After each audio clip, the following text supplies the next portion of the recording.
News nation पर आपका बहुत बहुत स्वागत है। आपके साथ मैं हूं राकेश पांडे। सुबह के 10 बज चुके हैं। इस वक्त की सबसे बड़ी खबर यह है कि किसान और सरकार के बीच आज 7वें दौर की बैठक होने वाली है, 7वें दौर की बातचीत होने वाली है। बड़ा सवाल ये, 7वें दौर की बातचीत से क्या सुलह का रास्ता साफ हो जाएगा? क्या जो डेडलॉक है बातचीत को लेकर, वो डेडलॉक आज टूट जाएगा? दिल्ली के विज्ञान भवन में दोपहर 2 बजे ये बैठक होने वाली है। बैठक से पहले कृषि मंत्री नरेंद्र तोमर ने अहम मीटिंग की है। हाई स्तरीय यह बैठक हुई है, उच्च स्तरीय बैठक हुई है। किसान आंदोलन पर रक्षा मंत्री राजनाथ सिंह ने भी बयान दिया है। अब थोड़ी देर पहले उन्होंने ये कहा है कि पीएम मोदी को किसानों की चिंता है। पीएम मोदी चिंतित है किसानों को लेकर। कानून को लेकर जब उनसे सवाल किए गए तो उन्होंने कह दिया ये कानून किसानों की भलाई के लिए है। आंदोलन का आज 35वां दिन है। आज समाधान का रास्ता क्या निकलेगा? 2 बजे एक बार फिर से विज्ञान भवन में बैठक होने वाली है। सरकार और किसान आमने सामने होंगे। बड़ा सवाल ये कि अब तक जो बातचीत समाप्त थी वो बातचीत शुरू हुई है, तो क्या इस बातचीत से सुलह का रास्ता निकलेगा? रक्षा मंत्री राजनाथ सिंह ने कहा है सरकार संवेदनशील है, किसानों को लेकर पीएम चिंतित है, पीएम को किसानों की चिंता है। पीएम लगातार इस उधेड़-बुन में लगे रहते हैं और ये उनकी चिंता रहती है कि कैसे किसानों की आय को बढ़ा दिया जाए। किसान परिवार से मैं खुद हूं, खेती के बारे में राहुल गांधी से ज्यादा जानता हूं। ये बातें कही है राजनाथ सिंह ने, सुनिए। हमारे किसान धरना दे रहे हैं, प्रदर्शन दे रहे हैं। सचमुच केवल किसान होने के नाते मुझे ही पीड़ा नहीं है। मैंने देखा है हमारे प्रधानमंत्री जी को भी इसकी गहरी पीड़ा है। लेकिन प्रश्न ये खड़ा होता है कि जो तीनों ये बिल भारत की संसद द्वारा पास हुए हैं, कृषि संबंधित जो तीनों कानून बने हैं, वह किसानों के हित को, उनके हितों को ध्यान में रखकर बनाए गए हैं। और बराबर जब से मोदी जी ने प्रधानमंत्री के रूप में जिम्मेदारी संभाली है,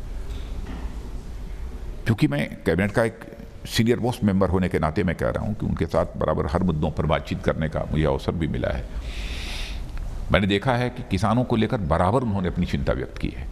और प्रारंभ से ही, और 2014 क्या, 2014 के पहले जब हम लोग कैंपेन के लिए जाते थे, चुनावी कैंपेन के लिए, उस समय भी कि देश के किसानों की हालत जब तक नहीं बदलेगी तब तक देश की हालत नहीं बदल सकती है। व्यवस्था चली आ रही थी और आज भी प्रधानमंत्री कह रहे हैं, हम सब सारे लोग बोल रहे हैं, तो हम अपने ऐसे वचन से मुकर कैसे जाएंगे? लोकतंत्र में जो अपनी वचन से मुकर जाता है उसे तो अच्छी तरह की अच्छी सजा यह जनता दे सकती है। लोकतांत्रिक व्यवस्था में यह अधिकार उसे प्राप्त है। जो हम कह रहे हैं उस वचन को पूरा करेंगे और आगे बढ़कर पूरा करेंगे। और तीनों कानूनों के माध्यम से यह कोशिश की गई है कि किसानों की आमदनी 2 गुना, 2.5 गुना, 3 गुना, जितनी अधिक से अधिक हो सके बढ़े। हाँ, जैसा मैंने पहले कहा कि किसान धरने पे बैठे हैं, सचमुच हम जैसे लोगों को भी वेदना है। आप उत्तर प्रदेश के भी किसानों से पूछिए कि मैं मुख्यमंत्री जब था तो उस समय भी बड़े हुजूम, टिकैत साहब के साथ भी हमारे पास मैं लखनऊ में गए हुए थे। मैंने उनका स्वागत किया, अगवानी की, उनसे बातचीत की। 14 अक्टूबर को पहले दौर की बातचीत हुई थी, उसके बाद देखिए 6 दौर की बातचीत हो गई, अभी तक समाधान निकला नहीं। बड़ा सवाल ये, आज 7वें दौर की बातचीत में क्या समाधान का रास्ता निकलेगा? हमारे तमाम सहयोगी इस वक्त हमारे साथ जुड़ रहे हैं। कुछ मेहमान हमारे साथ जुड़ चुके हैं। सबसे पहले उनका परिचय आपसे करवा देते हैं। रमणी कुमार हमारे साथ जुड़ चुके हैं, जो कि किसान नेता हैं। रोहित जाखड़ है, जो कि अध्यक्ष है, यूपी के अध्यक्ष हैं राष्ट्रीय किसान यूनियन के। इसके साथ ही मोहित राज हमारे सहयोगी दिल्ली से लाइव जुड़ेंगे। टिकरी बॉर्डर से हमारे सहयोगी रुमान उल्लाह खान जुड़ेंगे। हमारे साथ स्टूडियो में आम किसान मौजूद हैं, उनसे भी हम बातचीत करेंगे। लेकिन उससे पहले एक रिपोर्ट हम आपको दिखाएंगे।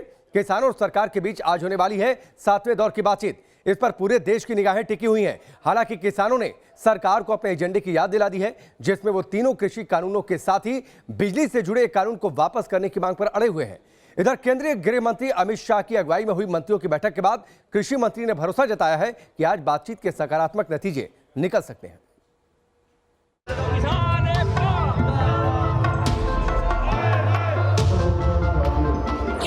बिल्कुल आशावान है। हम आशा मानकर ही जा रहे हैं कि सरकार हमारी है, हमारी बात को मानेगी। जो वार्ता होगी उसके अंदर एक समाधान तक पहुंचेंगे।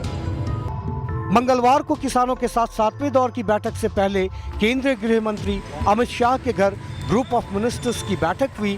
करीब 2 घंटे तक चली इस अहम बैठक में किसानों के साथ आज होने वाली बातचीत को लेकर रणनीति को लेकर चर्चा की गई। बैठक के बाद केंद्रीय कृषि मंत्री नरेंद्र सिंह तोमर जब मीडिया के सामने आए तो उन्होंने भरोसा दिलाया कि किसानों के साथ आज होने वाली बातचीत से समाधान निकलने की उम्मीद है। मुझे विश्वास है कि हम लोग सकारात्मक और अच्छी दिशा में बढ़ेंगे, ऐसी मुझे आशा है। केंद्रीय कृषि मंत्री भले समाधान निकलने की उम्मीद जता रहे हो, लेकिन ये वही चिट्ठी है जिसे किसानों ने आज दोपहर 2 बजे होने वाली वार्ता से पहले सरकार को लिखी है। इस चिट्ठी में किसानों ने साफ कर दिया है कि बातचीत का एजेंडा वही होना चाहिए जो किसानों ने तय किया है। इसके अलावा पराली जलाने संबंधी अध्यादेश में किसानों को सजा देने वाले प्रावधान को खत्म करने और बिजली बिल में बदलाव किसानों के बातचीत के एजेंडे में शामिल है। तैयारी की बात तो ये है कि हम सरकार से पूछने जा रहे हैं कि ये कृषि कानून जो है इनको रिपील करने के लिए आप कौन सी प्रतिक्रिया जो आप दे रहे हैं, कैसे इसको रद्द किया जाएगा, उसकी आप प्रतिक्रिया हमको बताएं। किसान अपनी मांग पर अड़े हुए हैं तो सरकार पहले ही साफ कर चुकी है कि तीनों नए कानून वापस नहीं होंगे, लेकिन एमएसपी पर सरकार लिखित में गारंटी देने के लिए तैयार है। केंद्रीय कृषि मंत्री ने यह भी साफ कर दिया है कि सुधार के मामले में प्रधानमंत्री मोदी पहले की सरकारों की तरह दबाव में नहीं आने वाले हैं। उद्देश्य परक समर्पण हो, देश परक समर्पण हो, तो फिर कोई भी ताकत अपने दबाव और प्रभाव का इस्तेमाल नेता पर नहीं कर पाती। और जब मोदी जी पर इस प्रकार के तत्वों का कोई दबाव और प्रभाव नहीं चलता तो कुछ लोगों के पेट में मरोड़ होना यह स्वाभाविक ही है। ऐसे में 8 दिसंबर को केंद्रीय गृह मंत्री अमित शाह की बैठक के 22 दिन बाद हो रही आज की बैठक से गतिरोध टूटेगा या नहीं, इस पर अब पूरे देश की निगाहें टिकी हुई हैं। रविकांत राय के साथ team news nation. MSP, contract farming और एपीएमसी ये बड़े मुद्दे हैं जिसको लेकर किसान प्रदर्शन कर रहे हैं। इसके साथ ही उनका ये कहना है कि सरकार इन कानूनों को रद्द कर दे, एमएसपी पर कानून बना दे, तब हो सकता है ये आंदोलन समाप्त हो जाए। मेहमान जो इस वक्त हमारे साथ जुड़ चुके हैं उनका रुख करते हैं। रमणीक मान हमारे साथ जुड़े हैं, रोहित जाखड़ जुड़े हैं स्टूडियो में, हमारे साथ कुछ आम किसान भी मौजूद हैं।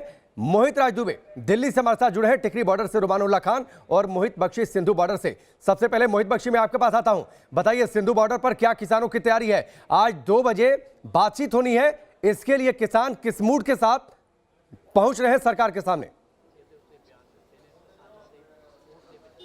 जी देखिए, बिल्कुल सिंघू बॉर्डर पर तमाम किसान जो हैं वो किसान नेता आज जाएंगे, 12 बजे के करीब निकलेंगे। उनमें से एक बलदेव सिंह सिरसा इस वक्त हमारे साथ हैं जो बहुत ही सकारात्मक किसान नजर आ रहे हैं। सर, 2 दिन तक बैठ के चलिए, आप लोग अब सकारात्मक मूड के साथ जा रहे हैं वहाँ पर? देखिए, जो होना है उसका तो अभी पता नहीं, लेकिन जो आसार हैं वो हमें पता है कि बहुत मुश्किल है, सकारात्मक नहीं है। लेकिन ये है कि हम ये कभी भी नहीं हौसला नहीं हारती। अच्छा, मंजीत राय भी जुड़ गए हमारे साथ। मंजीत जी, सकारात्मक मूड के साथ जा रहे हैं आप भी आज बैठक में रहेंगे? बिल्कुल बिल्कुल बिल्कुल आशावादी हैं हम, आशा के साथ जा रहे हैं कि सरकार हमारी चुनी है, हमारी बात सुनेगी और सभी कानूनों को रिपील करेगी। ठीक है, क्या हल निकलने का आज उम्मीद है, हम मान के चले, क्योंकि सरकार ने भी 2 दिन तक आपके पास आता हूं। मोहित राज दुबे हमारे साथ जुड़े हैं, सरकार के ऊपर निर्भर मोहित राज दुबे, किसानों ने कहा है कि अभी तो सिर्फ तंबू गाड़े हैं, सरकार अगर नहीं मानती है तो यहाँ पर पक्के मकान बना लेंगे हाईवे पर। जी बिल्कुल राकेश, सड़कों पे किसान है और 35वें दिन भी घमासान है। इस वक्त हम नरेंद्र सिंह तोमर के आवास के सामने खड़े। थोड़ी देर के बाद यहाँ पे फिर से एक बार बैठक होगी कि 2 बजे की बैठक में क्या रणनीति बनाई जाए। कल ग्रुप ऑफ मिनिस्टर्स की जो बैठक हुई थी उसमें पुख्ता रणनीति बनाई गई थी कि अब किसानों के साथ, क्योंकि करीब 3 हफ्ते के बाद ये बैठक होने जा रही है और इस बैठक में क्या रणनीति होगी, कल भी रणनीति बनाई गई थी और आज फिर से केंद्रीय कृषि मंत्री कृषि मंत्री के घर के बाहर मौजूद है। कृषि मंत्री ने बयान दिया है, उम्मीद है आज समाधान का रास्ता निकलेगा। ये तो पहले भी जब बातचीत होती थी तो वो कहते थे उम्मीद है जल्द समाधान निकल जाएगा, नए साल से पहले समाधान निकल जाएगा, ये भी उन्होंने कहा था। क्या आज का वो दिन होगा? देखिए, उम्मीद तो यही है कि गतिरोध जो बना हुआ है वो गतिरोध खत्म हो जाएगा और कृषि मंत्री ने पहले ये बात कही थी कि हम संशोधन के लिए तैयार है। लेकिन देखिए, जिस तरीके से लगातार किसान ये कह रहे हैं कि जब तक तीनों कानून वापस नहीं होते, जब तक तीनों कानून रद्द नहीं होते, तब तक आंदोलन खत्म नहीं होगा। यानी स्थितियां जो पहले जैसी थी वो आज भी उसी स्थितियों के साथ ये बैठक होगी। ठीक है, चलिए मैं टिकरी बॉर्डर का रुख कर लेता हूं, उसके बाद अपने मेहमानों का रुख करूंगा। रुमानुल्लाह खान हमारे साथ जुड़े हैं। रुमान, टिकरी बॉर्डर पर माहौल क्या है? आज एक बार फिर से बातचीत होने वाली है, क्या किसान आज के दिन को सकारात्मक उम्मीद के तौर पर देख रहे हैं? देखिए, बिल्कुल संवाद की शुरुआत हो चुकी है और सीधे तौर पर आज कोई निर्णायक फैसला हो सकता है, सकारात्मक तौर पर फैसला हो सकता है, क्योंकि काफ़ी किसान नेता ऐसे हैं जो कि सरकार की बात से सहमत हैं और अभी इस बात की मंत्रणा चल रही है कि आखिर सरकार के साथ किस तरीके से बातचीत की जाएगी, क्योंकि जिस तरह से तमाम मंत्रियों ने प्रधानमंत्री नरेंद्र मोदी की तरफ से भी किसानों को जो आश्वासन दिया गया है उसको समझा गया है। जो संशोधन प्रस्ताव भेजा गया था उसको एक बार फिर से किसानों ने एनालिसिस किया, जिसमें पता चला है कि एमएसपी या फिर दूसरी कॉन्ट्रैक्ट फार्मिंग जैसी चीज़ों पे जो भ्रम था वो काफ़ी हद तक बहुत किसान नेताओं का दूर हो चुका है। ऐसे में आज बहुत सकारात्मक बातचीत होने की उम्मीद है, लेकिन साथ ही साथ एक और महत्वपूर्ण बात है कि कुछ शक्तियां ऐसी हैं जो नहीं चाहती कि किसी भी तरह से समाधान निकले और सरकार और किसानों के बीच में गतिरोध बना रहे।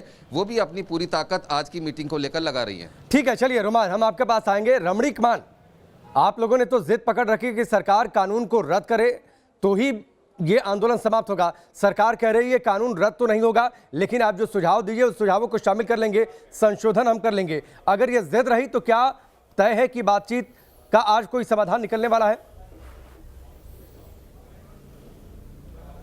नहीं राजेश पांडे जी, देखिए पहले तो ऐसा है कि आप थोड़ा सा भ्रमित है। मेरा ख्याल है कि आपने पहले मेरे को सुना नहीं। मैं ये समझता हूँ कि सन 70 के दशक से 70 के दहाड़े से जिन चीज़ों की मांग करते आ रहे थे हम लोग, बाबा टिकैत ने भी जब भारतीय किसान यूनियन की स्थापना करी तब से निरंतर एक ही मांग चल रही थी। 50 साल से यही मांगा जा रहा था जो अब सरकार ने डिलीवर किया है। आप चाहे आम आदमी पार्टी का पंजाब का मैनिफेस्टो देख लो, चाहे आप कांग्रेस पार्टी का 2017 का पंजाब का मैनिफेस्टो देख लो, चाहे आप कांग्रेस पार्टी का केंद्रीय चुनाव में 2019 का मैनिफेस्टो देख लो, चाहे आप 2019 का भारतीय किसान यूनियन का मैनिफेस्टो देख लो, या उससे पहले के जो निरंतर मांग पत्र आ रहे हैं, इन्हीं चीज़ों की मांग की गई थी। हाँ, संशोधन की अपेक्षा है, संशोधन किए जा सकते हैं, संशोधन के लिए सरकार तैयार भी है। इन कानूनों को काले कानून का नाम देने वाले जो लोग हैं उनको जरा एक बार सामने बिठाइए, उनसे पूछिए काले कानून है कैसे। जो चीजें निरंतर 50 साल से मांगी जा रही थी और कोई पार्टी इसको डिलीवर नहीं कर पाई, यहां तक कि जब हम स्वामीनाथन आयोग की कमीशन की सिफारिशों की बात करते हैं उसके ऊपर 8-9 साल तक बैठने वाली कांग्रेस पार्टी आज, देखिए मैं समझ में ये नहीं आता है कि जो चीजें हम निरंतर मांग रहे थे उनको देने के बाद आंदोलन क्यों, और संशोधन के बाद आंदोलन और तीव्र क्यों। मैं जो कानून रमणीक जी, मैं आपको इंटरप्ट कर रहा हूं। रमणीक जी, मैं आपको एक मिनट रमणीक जी, मैं आपको थोड़ा सा इंटरप्ट कर रहा हूं। हमारे स्टूडियो में कुछ आम किसान मौजूद हैं, आपने जो बातें कही वो पूरी तरीके से सहमत नहीं है, वो ऑब्जेक्शन जता रहे हैं। बताइए। तो मैं ये कहना चाहता हूं, लोक शक्ति का राष्ट्रीय अध्यक्ष भारतीय किसान लोक शक्ति से, कहीं भी किसानों की बात हो कांग्रेस को बीच में ले आते हैं। अरे कांग्रेस बेरोजगार कर दी हमने, वोट आपको दिया, बीच में कांग्रेस को ले आते हैं। दूसरी बात, आपने अपने हित की बात तो मान ली जो हमने लिखा, लेकिन जो शुरू से मांग करते आए कि किसान घाटे की खेती कर रहा है, किसान घाटे की खेती कर रहा है, उसको लाभकारी मूल्य दिया जाए। आप कभी स्वामीनाथन, कभी एमएसपी रहेगा, कभी एपीएमसी मंडी रहेंगी, हमारी जमीन कोई नहीं छीन सकता। अरे किस में ताकत है, जमीन क्यों छीन लेगा भाई? कौन कह रहा है हमारी जमीन छीन जाएगी? हम ये कह रहे हैं एमएसपी को गारंटी कानून बना दो। इसमें सरकार की कौन सी नानी मर जाएगी एमएसपी को गारंटी कानून बनाने में? फिर हमको ये जानकारी है पांडे जी कि हमारी सरकार की, किसी भी सरकार की औकात नहीं कि किसान का पूरा गल्ला खरीद ले। जो प्राइवेट ABCD जो व्यापारी हैं, छोटी मछली, बड़ी मछली या मगरमच्छ जो भी हमारे बीच में आएंगे, वो एमएसपी से नीचे बोली ना लगाएं। उससे ऊपर एमएसपी क्या है? एमएसपी न्यूनतम समर्थन मूल्य, सबसे नीचे का मूल्य। क्या हमको इसे लेने का अधिकार नहीं है? ये इतनी चालाकी से बात कर रहे हैं, रटे रटाई तोता की तरह। एमएसपी रहेगी, लिख के देने को तैयार है, कोई जमीन नहीं छीन सकता। एक रटे रटाई पहाड़े, मुझे तो लगता है आज की वार्ता जीरो निकलेगी। और मैं परमपिता परमात्मा से भी अनुरोध करता हूं, नहीं लेकिन परमपिता परमात्मा कम से कम बातचीत की शुरुआत में, दिन की शुरुआत में नाउमीदी मत दिखाइए। उम्मीद करिए, उम्मीद पर दुनिया कायम है, हो सकता है कोई रास्ता निकल जाए। रोहित जाखड़ साहब, मैं आपको भी चर्चा में शामिल करता हूं। क्या आज एमएसपी पर अगर सरकार कानून में शामिल करने की बातचीत मान लेती है, अगर उसे लिखित तौर पर कानून में शामिल करने की बात मान लेती है, तो माने कि आंदोलन समाप्त हो सकता है, किसान इस पर सहमत हो जाएंगे?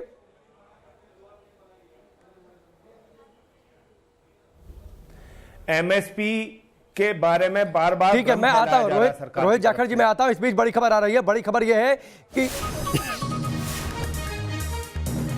बैठक से पहले किसान नेता राकेश टिकैत ने बड़ा बयान दिया है। उन्होंने कहा कि सरकार को कृषि कानून वापस लेने ही होंगे।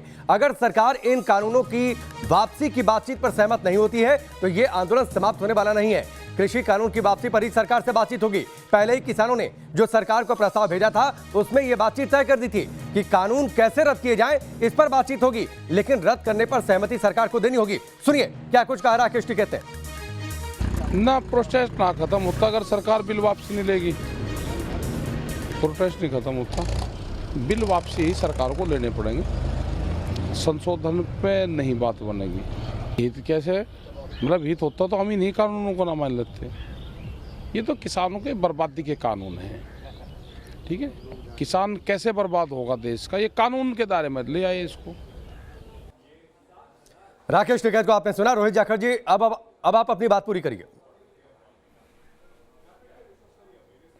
देखिए, एमएसपी पर सरकार लगातार भ्रम फैलाने का प्रयास कर रही है।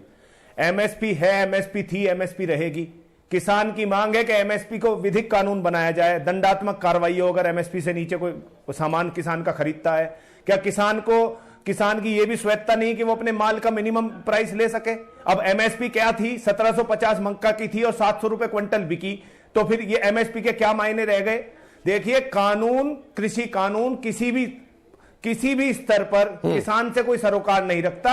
ये पूंजीपतियों के लिए कानून है, इसको नाम केवल किसान का दिया गया है और ये समस्त किसान वर्ग की पूरे देश के मांग है और ये खाली किसानों पे असर नहीं डालेगा। किसान को तो अपने माल बेचने की लड़ाई है, ठीक है, लेकिन जब उपभोक्ता इसको खरीदेगा और मनमाफिक दामों पे पूंजीपति के खरीदेगा, ये उनको सबसे बड़ा इफेक्टिव कमजोर वर्ग को पड़ने वाला है। इसको लोगों को समझना होगा और कि सरकार को भी समझना होगा। पता नहीं क्या वजह है कि इतने प्रचंड बहुमत देने के बाद भी मोदी जी ने किसानों का दमन और शोषण नहीं की तय कर लिया है। 34 दिन से किसान वहां बॉर्डर पे पड़े हुए हैं। रोहित जी, एक सवाल यह है ना कि जो जिद पकड़ रखी है किसानों ने, सरकार का यह कहना है कि कृषि कानून रद्द नहीं किए जाएंगे, जो आप कहिए जो सुझाव आते हैं उन्हें हम शामिल कर लेंगे, संशोधन कर लेंगे, तो रद्द करने की जिद क्या किसान छोड़ पाएंगे? अगर सरकार एमएसपी को कानून में शामिल करने पर तैयार होती है तो क्यों छोड़ पाएंगे, मुझे ये बताओ। जब ये कानूनी उद्योग, रोहित जी जवाब दे ले, फिर मैं आपके पास आता हूं। रोहित जाखड़ जी, जब ये कानूनी उद्योगपतियों के लिए है और इसमें संशोधन पहले लागू होने पर ही इतने संशोधन आ रहे हैं, तो इन्हें दोबारा खत्म करके दोबारा लाने में दिक्कत क्या है? क्या किसान इस देश का अन्नदाता?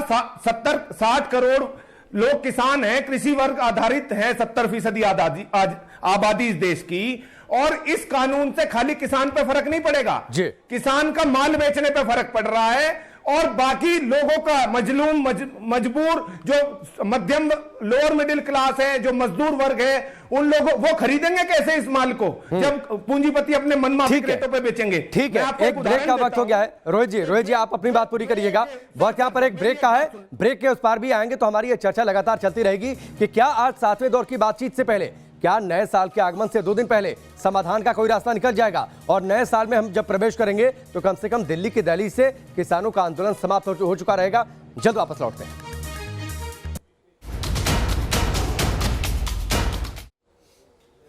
ब्रेक बाद चलिए आगे बढ़ते हैं। लगातार हमारी बड़ी कवरेज जारी है 7वें दौर की बातचीत से क्या सुलह का रास्ता निकलेगा। तमाम मेहमान इस वक्त हमारे साथ जुड़े हैं। हमारे स्टूडियो में कुछ आम किसान भी मौजूद हैं। रोहित जाखड़ जी, सवाल बड़ा ये है, सरकार ये लगातार कह रही है और रमणीक जी भी इस बात की तस्दीक कर रहे हैं कि ऐसे कानून की मांग किसान करते रहे हैं। अलग अलग पार्टियों के मैनिफेस्टो में इस बात का जिक्र है कि वो अगर सत्ता में आते हैं तो इस तरीके का कानून लाएंगे। फिर आखिरकार ये अचानक से विपक्ष भी इस मुद्दे पर आप लोगों के साथ आ खड़ा हुआ है। सरकार का यह कहना है कि विपक्ष इस मामले पर सियासत सिर्फ देख रहा है, वोटों की फसल काटने में लगा है। देखिए, यह लड़ाई अन्नदाता की है। इसको बार बार विपक्ष का नाम देना, किसानों को खालिस्तानी आतंकवादी बताना, यह भ्रम फैलाने की स्थिति पैदा करने के अलावा इससे ज्यादा और कुछ नहीं है। किसान की मांग थी कि किसान को स्वावलंबी बनाया जाए। सन 70 से यह मांग लगातार चलती आ रही है, लेकिन किसान स्वावलंबी हो कहां रहा है? आप देखिए, जो तनख्वाह उस समय टीचरों की थी और आज क्या है, उसमें 150% का इजाफा हो चुका है और किसान की स्थिति कहां पर है? देखिए, आज स्थिति ऐसी है कि किसान की जो एमएसपी सरकार डिक्लेयर कर देती है उस पे पूरे देश में प्रोक्योरमेंट 6% होता है। अब किसान इस देश का 80% किसान 1 एकड़ से 2 एकड़ का किसान है। तो आप ये बताइए कि सरकार बार बार इस बात को समझकर भी समझना नहीं चाहती। ठीक है, क्या पूंजीपतियों के लिए इतनी वफादारी ठीक है? ठीक है, रमणीक जी जवाब देंगे रोहित जी की बात का। और मेरा एक और सवाल है कि सरकार बातचीत से पहले ही धमकाने का प्रयास करती है कि हम संशोधन नहीं करेंगे, हम कानून वापस नहीं लेंगे। उत्तर प्रदेश की सरकार कहती है कि किसान आंदोलन में जो लोग सम्मिलित हैं उनको चिन्हित किया जाएगा। इन धमकियों से किसान डरने वाला नहीं है। नहीं, धमकी कोई नहीं दे रहा, मुझे लगता है। रमणीक जी जवाब देंगे आप रोहित जी की बात का। हाँ जी, बिल्कुल जवाब दूंगा और मैं सभी की बात का जवाब देने की कोशिश करूंगा मेरे भाई। सबसे पहली बात तो ये धमकाने वाली बात जहां तक है तो राकेश टिकैत जी का एक बार बयान सुन लीजिएगा। उन्होंने कहा था हम सरकार को गोला लाठी देंगे। गोला लाठी देना धमकाना होता है या नहीं होता मुझे पता नहीं है, जरा पता कर लेना।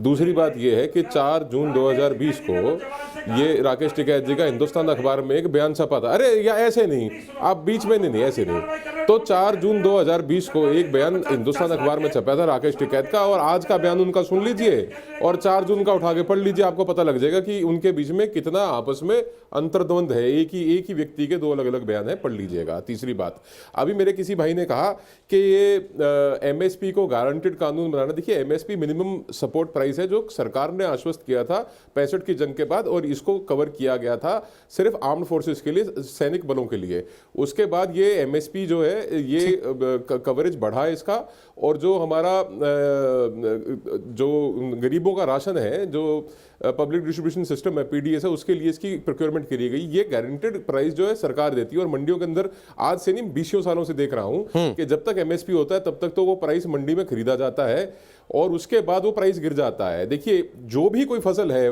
पांडे जी, कुछ भी है बाजार में, मार्केट मूव करती है डिमांड और सप्लाई के ऊपर। जिस चीज की डिमांड ज्यादा हो, सप्लाई कम हो, उसका रेट स्वाभाविक बढ़ता है। जिस चीज की ठीक है, चलिए रमणीक जी, वक्त यहाँ पर एक और ब्रेक का है। किसानों ने पहले ही कह दिया है हमारे एजेंडे पर बातचीत हो, सरकार हाँ या ना में बताए कि वो कृषि कानूनों को रद्द करना चाहती है या फिर नहीं रद्द करना चाहती है। और अगर आज की बातचीत फेल होती है तो किसानों ने ऐलान किया है कि 31 दिसंबर को वो ट्रैक्टर मार्च करेंगे।